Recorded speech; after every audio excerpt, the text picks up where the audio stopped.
Hello बच्चों, welcome back to दक्षिणा classroom channel. Last lecture में हमने एस ब्लॉक के ग्रुप 1 की फिजिकल प्रॉपर्टीज के बारे में पढ़ा था। आज जो हम करने वाले हैं उसकी केमिकल प्रॉपर्टीज के बारे में करने वाले हैं। जनरल केमिकल प्रॉपर्टीज के बारे में करेंगे, फिर बाद में हम कभी कंपाउंड्स के बारे में आएंगे, लेकिन आज जो हम करने वाले हैं वो general chemical properties of first group elements के बारे में बात करेंगे। ठीक है, तो शुरुआत करते हैं केमिकल प्रॉपर्टीज से, है ना।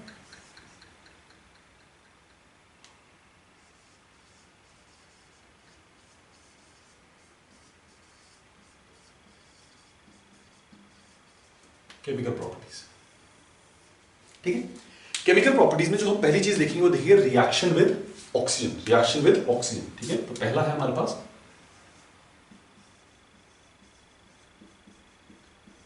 रिएक्शन विद ऑक्सीजन,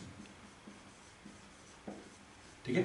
जब एल्कली मेटल्स को हम ऑक्सीजन में रखते हैं तो ऑक्सीजन में रखने की वजह से वो टर्निश हो जाते हैं। टर्निश हो जाते क्या, ऑक्सीजन से रिएक्ट करके वो एक ऑक्साइड लेयर की फॉर्मेशन कर देते हैं, ठीक है। तो कैसे हो रिएक्शन, देखो पहला लिथियम का रिएक्शन O2 के साथ will give you lithium oxide. क्या देगा, लिथियम ऑक्साइड, ठीक है, ठीक है। अब अगर इसको एक्सेस में डालोगे ऑक्सीजन के, एक्सेस में डालोगे ऑक्सीजन के, तो आगे रिएक्शन नहीं होता है, आगे रिएक्शन नहीं होता, ठीक है। चलिए नेक्स्ट देखिए, सोडियम का reaction with oxygen gives you sodium oxide. और अगर एक्सेस में अगेन ऑक्सीजन डालो, एक्सेस में ऑक्सीजन डालो तो ये सोडियम ऑक्साइड से रिएक्ट कर देता है।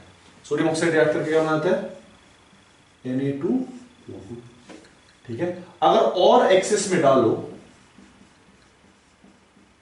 तो रिएक्शन नहीं होता, ठीक है। उसके बाद आते हैं सोडियम, रुबिडियम, सीजियम। इन तीनों का रिएक्शन सिमिलर है, ठीक है। जब ऑक्सीजन के साथ रिएक्ट करेगा तो बनेगा K2O, एक्सेस में डालेंगे तो बनाएगा K2O2। जब और एक्सेस में डालेंगे तो बनाएगा KO2, ठीक है। इसको तो आपने सिंपल नेम दे दिया ऑक्साइड, है ना। इसको नाम दे दिया सिंपल ऑक्साइड। जहां Na2O2 है ये है सोडियम परऑक्साइड। ये क्या है, सोडियम परऑक्साइड, ठीक है, ठीक है। ये क्या है, सोडियम परऑक्साइड। और जहां पर एक मेटल और दो ऑक्सीजन के लेयर हैं इसको बोलते हैं हम सुपर ऑक्साइड, इसको बोलते हैं हम सुपर ऑक्साइड। अब क्या डिफरेंस होता है सुपर ऑक्साइड, परऑक्साइड और ऑक्साइड में? Oxide is O2 minus, peroxide is O2 minus, super oxide is O2 minus, ठीक है। तो एक ऑक्सीजन पे अगर 2 माइनस चार्ज है तो वो ऑक्साइड है। अगर एक ऑक्सीजन पे, दो ऑक्सीजन पे 2 माइनस चार्ज है तो वो सुपर परऑक्साइड है। और एक ऑक्सीजन पे अगर आपके पास दो ऑक्सीजन पे अगर -1 चार्ज है तो क्या है, super oxide. This is oxide, this is peroxide and this is super oxide, ठीक है। This is super oxide. Now इसको अगर मैं जॉट डाउन करूं तो इसको मैं इस तरह से भी लिख सकता हूं, O2 माइनस, एक ऑक्सीजन पे -1 चार्ज, एक ऑक्सीजन पे -½ चार्ज। इस तरह से भी इसको लिख सकता हूं, है ना। 2 से मैंने डिवाइड कर दिया, इस तरह से लिख सकता हूं, ठीक है। तो इस तरह से भी आपको याद रहना चाहिए। अगर -2 है, एक ऑक्सीजन में -2 है तो ऑक्साइड, -1 है तो परऑक्साइड, -½ है तो सुपर ऑक्साइड, ठीक है। अच्छा, बात आती है कि सर ये आगे रिएक्शन क्यों नहीं होता और ये रिएक्शन आगे होता है। बेटा देखो, अगर इनका साइज ना बहुत काफी बड़ा है तो जो इनका रिएक्शन होता है तो ये प्रेफर करते हैं उनके साथ रिएक्ट करना जिनका कैटायन साइज बड़ा हो। क्यों? क्योंकि जब कैटायन साइज बड़ा होगा ना तो वो क्या हो जाएगा, उनका जो अटैचमेंट है, जो उनका लैटिस बनेगा बहुत ही स्ट्रॉन्ग बनेगा। दूसरा रीजन, जब लिथियम की बात करते हैं तो lithium is a very stable metal, उसका बॉन्ड बहुत ज्यादा स्टेबल है। और जब आप इनकी बात करते हैं तो ये कम स्टेबल है। तो लिथियम रिएक्ट तो करता है लेकिन लिमिटेड अमाउंट में रिएक्ट कर पाता है क्योंकि वो काफी ज्यादा स्टेबल है। उसको तोड़ना, उसको बनाना बहुत मुश्किल काम होता है। लेकिन जबकि बाकी सब क्योंकि आसानी से टूटते हैं, ये थोड़ा मुश्किल से टूटता है, ये थोड़ा आसानी से टूटता है, ये और आसानी से टूटता है। क्यों? क्योंकि आपने पढ़ा था मेटालिक बॉन्ड स्ट्रेंथ, और मेटालिक बॉन्ड स्ट्रेंथ में आपने पढ़ा था कि metallic bond strength is inversely proportional to size. और अगर इनवर्सली प्रोपोर्शनल टू साइज पढ़ा था तो इसका सबसे कम होगा और इनका सबसे ज्यादा होगा, ठीक है। इसका सबसे ज्यादा होगा। तो इसकी वजह से क्या होता है, ये रिएक्टिविटी बहुत ज्यादा होती है इसकी, इसकी बॉन्ड स्ट्रेंथ कम होने की वजह से इसकी रिएक्टिविटी कम होती है, तो इससे ऑक्सीजन बना पाता है, वो सुपर ऑक्साइड बना पाता है। दूसरा रीजन उसका साइज है। हाँ, चलिए ये बात समझ आई, ठीक है। चलो इसमें देखो,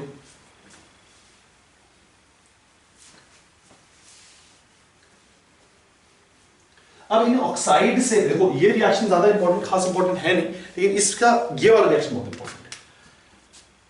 जब आप Li2O लेते हो और इसको पानी में डालते हो तो क्या बनेगा? जब आप Na2O2 लेते हो और पानी में डालते हो तो क्या बनेगा? और जब आप KO2 लेते हो और पानी में डालते हो तो क्या बनेगा? दीज आर इंपॉर्टेंट रिएक्शन, ये तीन बहुत इंपॉर्टेंट रिएक्शन कि Li2O के साथ क्या बनेगा, Na2O2 के साथ क्या बनेगा, KO2 के साथ क्या बनेगा, सिंपल, ठीक है। अब अगर आप ध्यान से देखो तो Li2O2 के साथ सिंपल बन जाएगा LiOH whole twice, LiOH, sorry LiOH whole test में LiOH ट्वाइस, ठीक है, LiOH बनेगा, सिंपल। एक ऑक्साइड लिया, ऑक्साइड को जब भी आप पानी में डालोगे, ऑक्साइड को जब भी आप पानी में डालोगे तो हाइड्रोक्साइड बनाएगा। अब OH वो एसिडिक OH भी हो सकता है और बेसिक OH भी हो सकता है, डिपेंडिंग अपॉन कौन सा ऑक्साइड है। मेटालिक ऑक्साइड है तो क्या होगा, बेसिक OH, और अगर नॉन मेटालिक ऑक्साइड है या नॉन मेटालिक है तो क्या हो जाएगा, एसिडिक OH, ठीक है। एसिडिक OH का मतलब क्या होता है, H बॉन्ड टूटना, ठीक है। एसिडिक OH मतलब समझना OH निकलना फिर भी एसिडिक नहीं, एसिडिक OH मतलब वो जो OH बॉन्ड है उसमें से H निकलना, और बेसिक OH मतलब मैं क्या कहना चाह रहा हूं कि OH निकलना, ठीक है। तो इस तरह से हो जाएगा। अब बात आती है इसके रिएक्शन की, तो इसका रिएक्शन कैसा होगा, अब समझने की कोशिश करो। यहां पर जब आप बॉन्ड बनाओगे तो बॉन्ड क्या होगा बेटा, देखो आपके पास Na+ होगा, आपके पास O- होगा, आपके पास O- होगा, और इधर भी Na+ होगा, है ना, इधर भी Na+ होगा। जब आप वाटर को डालते हो तो वाटर में दो टाइप ऑफ आयंस है, एक H+ है और एक OH- है, एक H+ और एक OH- है, ठीक है। अब यहां पर ये जो प्लस वाला है ये माइनस वाले के साथ चला जाएगा, है ना, और ये जो माइनस वाला है ये प्लस वाले के साथ चला जाएगा। तो बेसिकली होगा क्या, यहां पर बन जाएगा आपके पास NaOH plus H2O2 plus H2O, ठीक है, NaOH प्लस H2। देखो हाइड्रोक्साइड तो इस केस में बना, लेकिन साथ में क्या बन गया, पेरोक्साइड, साथ में क्या बन गया, पेरोक्साइड। अच्छा इसकी बात करें, अब इसमें एक इंपॉर्टेंट चीज है और उसको समझना, ठीक है, इसमें एक इंपॉर्टेंट चीज है उसको समझना।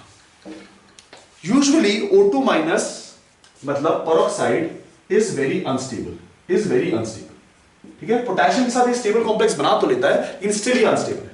जो अनस्टेबल है तो ये डिस्प्रोपोर्शनेशन रिएक्शन दिखाता है, क्या दिखाता है, डिस्प्रोपोर्शनेशन रिएक्शन। अब डिस्प्रोपोर्शनेशन का मतलब क्या है कि एक ही कंपाउंड से या एक ही आयन से दो डिफरेंट चार्ज स्पीशीज बनना, ठीक है, एक ही आयन से दो स्प्लिट होके दो डिफरेंट चार्ज स्पीशीज बनना, तो इसमें डिस्प्रोपोर्शनेशन होगा और ये क्या बनाएगा, एक बनाएगा O2, एक बनाएगा O2 2-। अगर आप ध्यान से देखो तो ये वाला रिएक्शन क्या हो गया, ऑक्सीडेशन, ये वाला रिएक्शन क्या हो गया, ऑक्सीडेशन, और ये वाला रिएक्शन क्या हो गया, रिडक्शन, रिएक्शन क्या हो गया, रिडक्शन। तो एक रिएक्शन हो गया ऑक्सीडेशन, एक रिएक्शन हो गया आपका रिडक्शन, ठीक है। तो इसको क्या बोलते हैं, डिस्प्रोपोर्शनेशन, कि एक एलिमेंट से दो में जाना या एक कंपाउंड से एक आयन से दो में जाना, ठीक है ना, एक ऑक्सीडाइज हो गया। तो ये क्या जो सुपर ऑक्साइड है वो डिस्प्रोपोर्शनेशन दिखाता है, और जब ये डिस्प्रोपोर्शनेशन दिखाता है तो क्या बनाता है, O2 और O2 2-। साथ में इसके K+ भी पड़ा है, साथ में क्या पड़ा है इसके K+, है ना, साथ में आपके पास क्या है, K+, ठीक है। अब जब ये K+ है तो K+ क्या करेगा, K+ यहां पर प्रेजेंट है, ठीक है। अच्छा अब पानी है, पानी में क्या होगा, H+ और OH-, H+ और OH-। तो ध्यान से देखो, अब ये जो पेरोक्साइड बना है ये तो पिछली बार की तरह बना है जैसे इसमें बना था, तो पेरोक्साइड किसके साथ चला जाएगा, पेरोक्साइड चला जाएगा H के साथ, ठीक है। O2 तो हवा बन के उड़ जाएगा, और ये जो OH- है और K का क्या बन जाएगा, रिएक्शन, तो यहां पर कंपाउंड क्या बन जाएगा, KOH, ठीक है, कंपाउंड क्या बन जाएगा, KOH, साथ में पेरोक्साइड H2O2, और साथ में आपके पास O2 गैस में O2 गैस में। तो यहां से आप एक चीज ध्यान से इंट्रोड्यूस करो, देखो हर ऑक्साइड हो, पेरोक्साइड हो, सुपर ऑक्साइड हो, हर केस में हाइड्रोक्साइड जरूर बन रहा है, हर केस में हाइड्रोक्साइड बन रहा है। साथ में अगर पेरोक्साइड और सुपर ऑक्साइड है तो पेरोक्साइड बन रहा है, और अगर सुपर ऑक्साइड है साथ में क्या रिलीज हो रहा है, ऑक्सीजन रिलीज हो रहा है। ऑक्सीजन क्यों रिलीज हो रहा है, मैंने आपको बताया कि डिस्प्रोपोर्शनेशन रिएक्शन होता है और उसमें क्या रिलीज होता है, O2 और O2 2-। ये O2 2-, H+, क्योंकि सॉल्यूशन में हमने पानी डाला है, सॉल्यूशन में हमने क्या डाला है, H2O2 की लिख दिया मैंने, सॉल्यूशन में हमने क्या डाला है, पानी डाला है, तो पानी में H+ है तो H+ के साथ बना के H2O2 बना लेते हैं। और जो बाकी है OH माइनस को K प्लस के साथ कंपाउंड। तो ये रिएक्शन होंगी ऑक्साइड्स की, सुपर ऑक्साइड्स की और परऑक्साइड्स की विद वाटर, और ये कुछ इस तरह से कंपाउंड्स। चलिए अब नेक्स्ट देखते हैं, नेक्स्ट देखें, ठीक है, रिएक्शन विद नाइट्रोजन।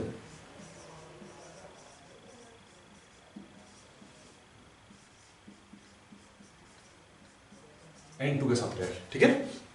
जब मैं N2 के साथ रिएक्शन लिखूंगा तो N2 के साथ रिएक्शन क्या होगा, lithium reacts with nitrogen, lithium reacts with nitrogen to give lithium nitride, ठीक है, to give lithium nitride, ठीक है ना। यहां पर कितना लिख लो,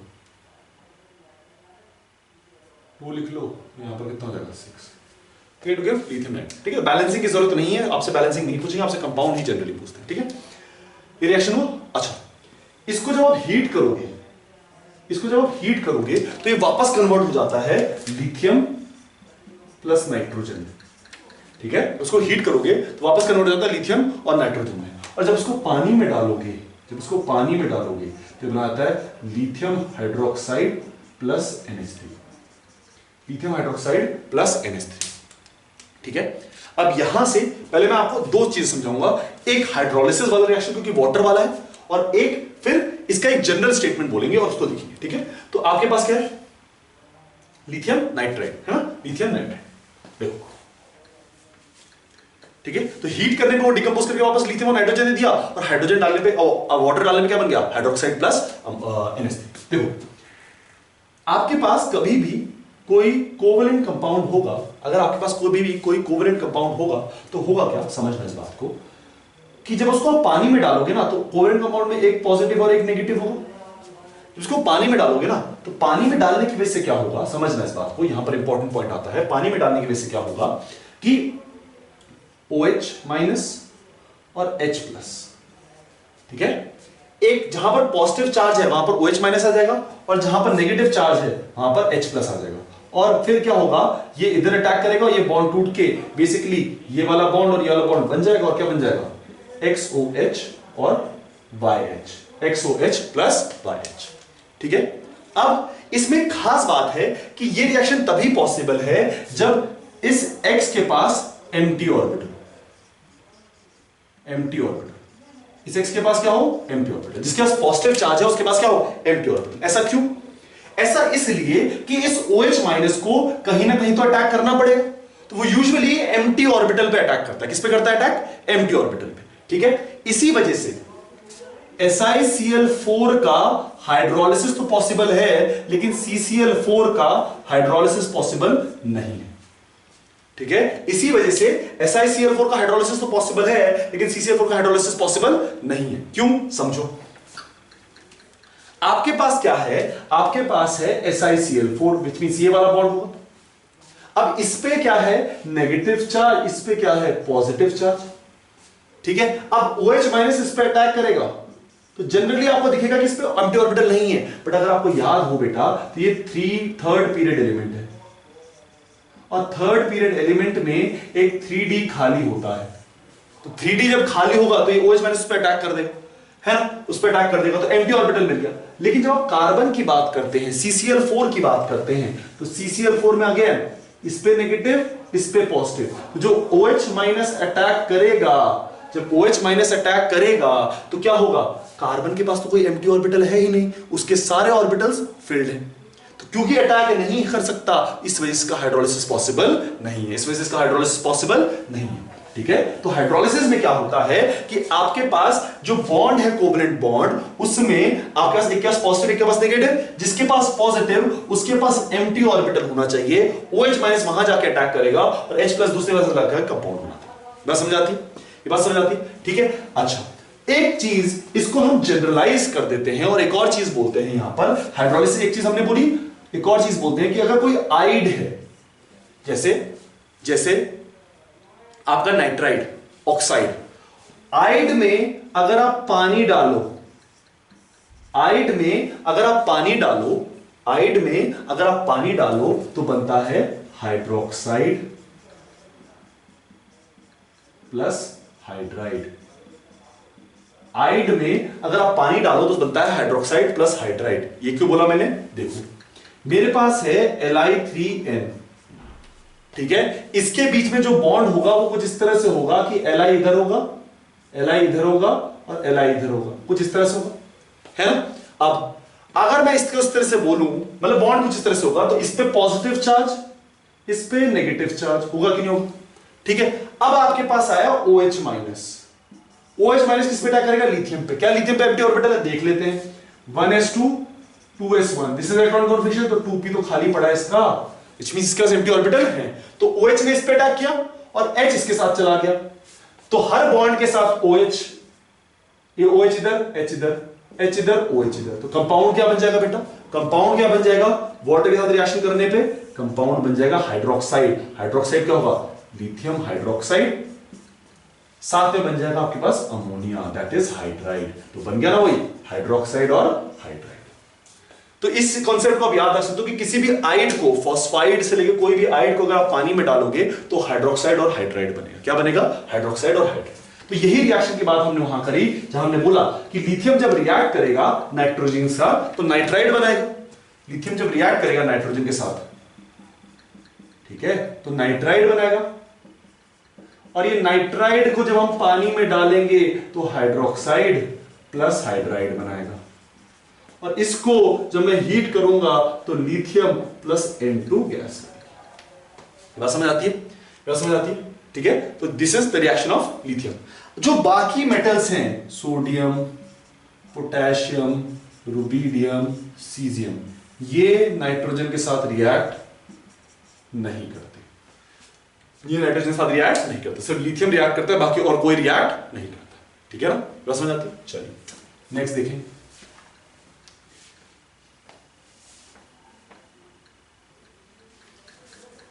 reaction with water, reaction with water,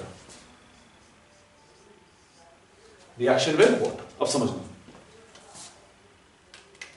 आपके पास है Li, ठीक है, ये रिएक्ट कर रहा है पानी के साथ। तो मेटल के अंदर ये हमने प्रॉपर्टी पढ़ी थी फिजिकल प्रॉपर्टीज में। मेटल की क्या प्रॉपर्टी होती है, खुद को ऑक्सीडाइज करने की, दूसरे को रिड्यूस करने की, ठीक है, खुद को ऑक्सीडाइज करने की और दूसरे को रिड्यूस करने की। तो अगर मैं लिखूं तो मेटल खुद को ऑक्सीडाइज करेगा, मेटल खुद को ऑक्सीडाइज करेगा और किसी न किसी को रिड्यूस करेगा। अब यहां पर रिड्यूस करने के लिए क्या है, क्या ये ऑक्सीजन को रिड्यूस कर सकता है, ऑक्सीजन तो ऑलरेडी रिड्यूस स्टेट में बैठा है -2, ये सिर्फ एक ही चीज को रिड्यूस कर सकता है +1 और +1 हाइड्रोजन को। तो लिथियम क्या करेगा, एक हाइड्रोजन को रिड्यूस कर देगा और खुद क्या हो जाएगा, ऑक्सीडाइज। तो बना क्या देगा, खुद हो गया रिड्यूस, खुद हो गया ऑक्सीडाइज, खुद हो गया ऑक्सीडाइज, हाइड्रोजन को क्या कर दिया, रिड्यूस, H2 गैस बन गई, और साथ में इसके साथ बना दिया OH, क्योंकि OH तो बचेगा ना, दूसरा OH तो बचेगा। तो एक को उसने रिड्यूस कर दिया, इसको उसने कर दिया क्या, इसको क्या कर दिया उसने, रिड्यूस। तो ऐसे आप 2 ले लो, यहां भी 2 ले लो, यहां भी 2 ले लो, आंसर आ जाएगा, है ना, इस तरह से। तो एक हाइड्रोजन को उसने रिड्यूस कर दिया, इस हाइड्रोजन को उसने रिड्यूस कर दिया, ठीक है, और इस लिथियम खुद को ऑक्सीडाइज कर दिया। तो ये खुद तो ऑक्सीडाइज हो गया, हाइड्रोजन रिड्यूस हो गया, और इस तरह से वो रिएक्शन पॉसिबल हो गया। बाकी सारे एलिमेंट्स भी इसी की तरह रिएक्ट करते हैं, ठीक है। यहां पर सोडियम ले लो, यहां पर पोटेशियम ले लो, रुबिडियम ले लो, सबके सब ऐसे। अब यहां पर बात आती है किसकी रिएक्टिविटी ज्यादा है, किसकी रिएक्टिविटी ज्यादा है। तो रिएक्टिविटी बेटा ज्यादा होती है सीजियम की, सबसे ज्यादा रिएक्टिविटी किसकी होती है, सीजियम की। क्यों, क्योंकि खुद को ऑक्सीडाइज करने की एबिलिटी किसके पास ज्यादा है, खुद को ऑक्सीडाइज करने की एबिलिटी किसके पास ज्यादा है, सीजियम के पास। आसानी से ऑक्सीडाइज करता है, दूसरे को रिड्यूस करता है। ऑक्सीडाइज मतलब खुद से इलेक्ट्रॉन निकालने की एबिलिटी किसके पास ज्यादा है, सीजियम के पास। तो जिससे निकालने की एबिलिटी ज्यादा, उसकी रिएक्टिविटी ज्यादा। और ऐसे डाउन द ग्रुप जाते जाओगे तो अप द ग्रुप जाते जाओगे, rubidium, potassium, sodium, lithium. Reactivity, ये क्या है, रिएक्टिविटी ऑर्डर, ये क्या है, रिएक्टिविटी। कुछ इस तरह से रिएक्टिविटी ट्रेंड वेरी करेगा, कुछ इस तरह से रिएक्टिविटी ट्रेंड वेरी करेगा, जहां पर सीजियम का सबसे ज्यादा रिएक्टिविटी होगी और बाकी सबकी कम होती जाएगी। बात समझ आती है, बात समझ आती है। चलिए नेक्स्ट,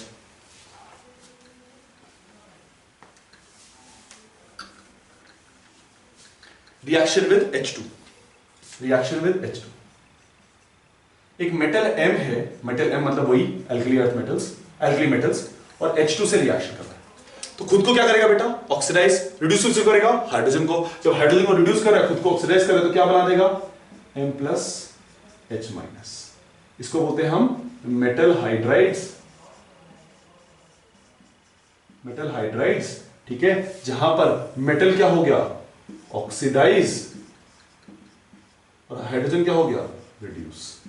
मैंने आपको पहले ही बोला था बेटा, अगर आपको प्रॉपर्टीज पता है ना तो रिएक्शन आसान हो जाएगा। मेटल की क्या प्रॉपर्टी होती है, खुद को ऑक्सीडाइज करने की, तो उसने खुद को क्या किया, ऑक्सीडाइज कर दिया, और हाइड्रोजन को क्या कर दिया, रिड्यूस बन गया, कंपाउंड बन गया आपका आसानी से। ठीक है, अच्छा ये होता है आयन, ये है आयनिक कंपाउंड, है ना, आयनिक हाइड्राइड्स है, ठीक है। एंड कभी कभी these are used as reducing agent, organic में पढ़ोगे रिड्यूसिंग एजेंट की तरह इसको यूज किया जाता है, ठीक है। रिडक्शन ऑक्सीडेशन जब पढ़ोगे तो उसमें देखोगे रिड्यूसिंग एजेंट की तरह इनको यूज किया जाता है। क्या समझ आती है, क्या समझ आती है। तो हाइड्रोजन सब रिएक्ट करते हैं, सारे मेटल्स रिएक्ट करते हैं, है ना, कोई दिक्कत वाली बात है नहीं, ठीक है। अच्छा, हाइड्रोजन के साथ रिएक्शन हो गया, नेक्स्ट हेलोजन के साथ रिएक्शन, X2 के साथ, X2 के साथ सिंपल रिएक्शन, मेटल है, X2 है। मेटल की प्रॉपर्टी क्या है बेटा, मेटल की प्रॉपर्टी है खुद को ऑक्सीडाइज करने की।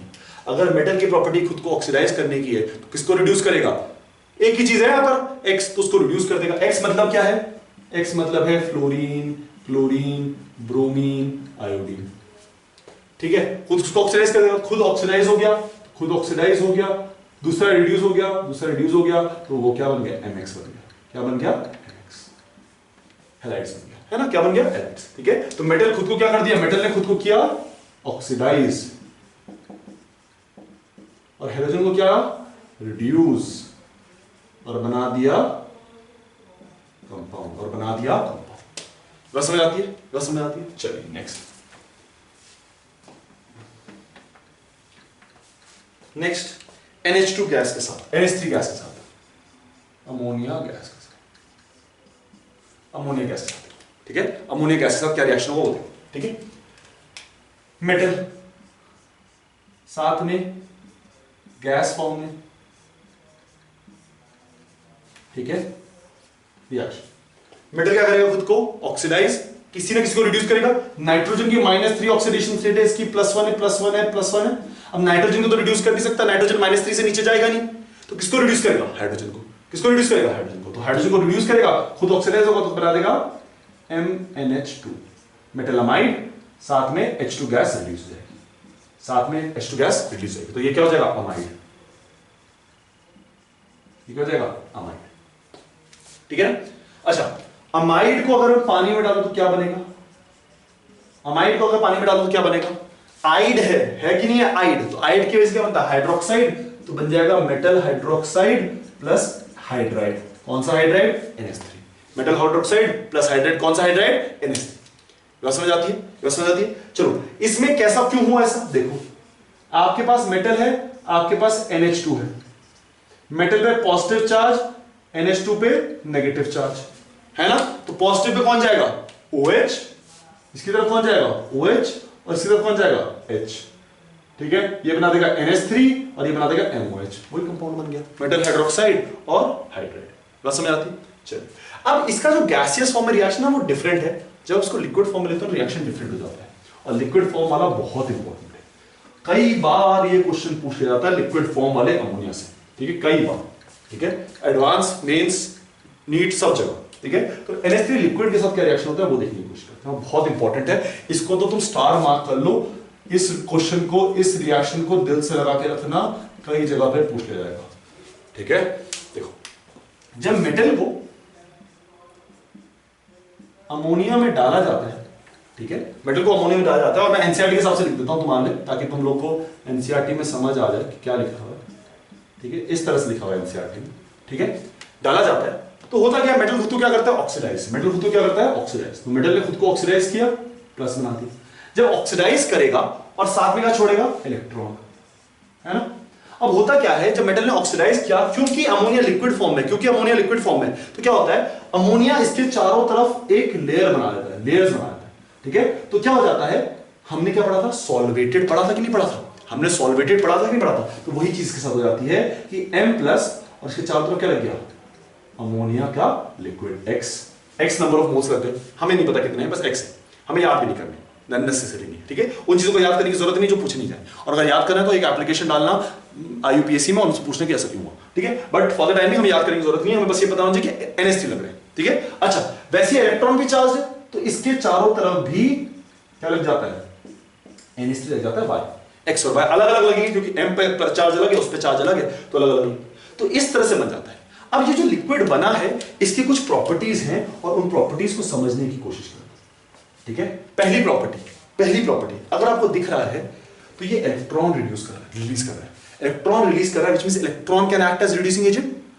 ये खुद को ऑक्सीडाइज किया तो किसी ने किसी को इलेक्ट्रॉन अगर सॉल्यूशन में पड़ा है तो अगर किसी को मिल जाता है इलेक्ट्रॉन तो उसको क्या करेगा, रिड्यूस। तो this acts as reducing agent, this acts as reducing agent. ठीक है, कहां यूज होता है, ऑर्गेनिक में पढ़ोगे बर्च रिडक्शन, ऑर्गेनिक में पढ़ोगे बर्च रिडक्शन, वहां यूज होगा। ठीक है, बर्च रिडक्शन में। ठीक है, मेटल अमोनिया। ठीक है, नेक्स्ट चार्ज है दोनों तो गुड कंडक्टर की तरह काम कर सकते हैं, चार्ज है दोनों तो गुड कंडक्टर की तरह काम कर सकते कि नहीं कर सकते, है ना, कर सकते कि नहीं कर सकते। अच्छा, इलेक्ट्रॉन ऑड इलेक्ट्रॉन पड़ा हुआ है, ऑड इलेक्ट्रॉन पड़ा हुआ है, तो ऑड इलेक्ट्रॉन जब होता है तो पैरामैग्नेटिक होता है, डायमैग्नेटिक होता है, पैरामैग्नेटिक। तो कैसा होगा सॉल्यूशन, पैरामैग्नेटिक। कैसा सॉल्यूशन होगा, पैरामैग्नेटिक। और कलर क्या होगा सॉल्यूशन का, ब्लू कलर। सॉल्यूशन का कलर क्या होगा, ब्लू कलर। सॉल्यूशन कलर क्या होगा, ब्लू। तो जब भी आप ये सॉल्यूशन बनाओगे तो इसका रिड्यूसिंग एजेंट की तरह बिहेवियर होगा, गुड कंडक्टर होगा क्योंकि आयंस है, पैरामैग्नेटिक होगा क्योंकि ऑड इलेक्ट्रॉन है, ब्लू कलर होगा। ये समझ आती है। लेकिन ये तभी होगा जब ये पूरा का पूरा सॉल्यूशन डाइल्यूट हो। पूरा सॉल्यूशन क्या हो, डाइल्यूट। ये डाइल्यूट के केस में ही ये सॉल्यूशन हो सकता है, डाइल्यूट के केस में ही ये सॉल्यूशन हो सकता है। बात समझ आ रही है। तो डाइल्यूट होना चाहिए सॉल्यूशन, पहला चीज। ठीक है, तो पहला पॉइंट आपको समझ आया कि सॉल्यूशन क्या होना चाहिए, dilute. Solution should be dilute.